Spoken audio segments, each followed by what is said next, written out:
Chapter 10. This is beautiful prose, Mr. Snuggly Bear. I stared at the back of Juanita's head. I'd already finished my algebra assignment, but not because Mr. Johnson was a good teacher. In fact, I was pretty sure he didn't know the first thing about algebra.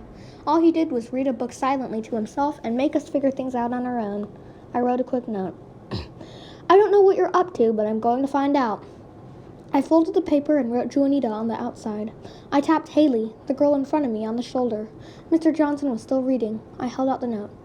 The man must have had eyes on the top of his head. "Excuse me," Mr. Johnson called from the front of the class. "You in the red shirt, what do you think you're doing?" I pulled the note quickly back and looked down at my shirt. I already knew what color it was. Red as my face. I slipped the note in my pocket. "I asked you a question," Mr. Johnson said. "I expect an answer. What do you think you're doing?" I said. "I just finished doing my homework for the day." "Come up here," Mr. Johnson said, "and bring your notebook." I stole a look at Juanita.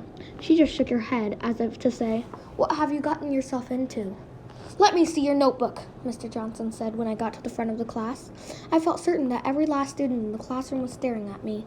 The note was still safely in my pocket, so I handed over the notebook. I spoke quietly, trying to make our conversation private. Like I said, I already finished. "What have we here?" Mr. Johnson said, more to the class than me. "Writing love notes?"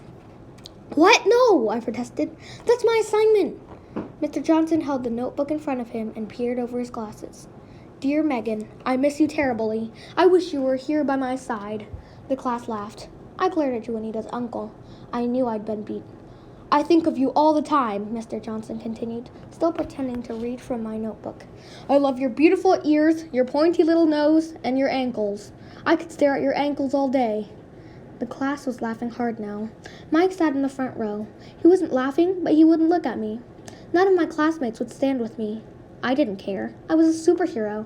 Sometimes a superhero had to stand alone. Mr. Johnson wasn't done. "I wish I could hold you in my arms while I do my algebra assignment. I don't really understand these problems, and you're so smart. I miss you. Yours truly, Mr. Snuggly Bear." The class roared with laughter, the kind of laughter kids do when they're glad it's somebody else who's being made fun of and not them. "This is beautiful prose, Mr. Snuggly Bear," Mr. Johnson said. "But may I remind you this is algebra and not creative writing?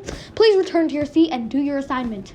Mr. Johnson tore my assignment out of the notebook, crumpled it up, and tossed it in the trash. I felt a twinge of anger. "You can't just—" "Oh, but I can," Mr. Johnson said. His lips turned into a cruel smile. "And if Mr. Snuggly Bear doesn't return to his seat, I'll send him to the principal's office." He handed the empty notebook back to me. Mr. Johnson," Juanita stood at her desk. "You can't do this. It's not right." Mr. Johnson frowned. "Thank you for your opinion, Juanita, but you know what kind of person this is." Juanita held her ground. "It doesn't matter who he is. This isn't right." The class was silent. I could see confusion in their faces. There was probably confusion in my face, too. Mr. Johnson stared at Juanita. He finally picked up his book and sat back in his chair. "Mr. Snuggly Bear, if you wish to retrieve your love letter from the trash, you are free to do so. But I don't want any more trouble from you. Is that understood?" I fished my assignment from the desk and returned to my seat. Juanita sat at her desk. She didn't turn around.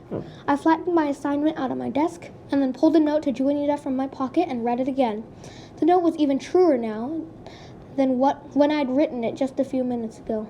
I had no idea what Juanita was up to. I tore up the first note, wrote my phone number on a piece of paper, and slipped it into my pocket. I stared at the back of Juanita's head and worked out my next move.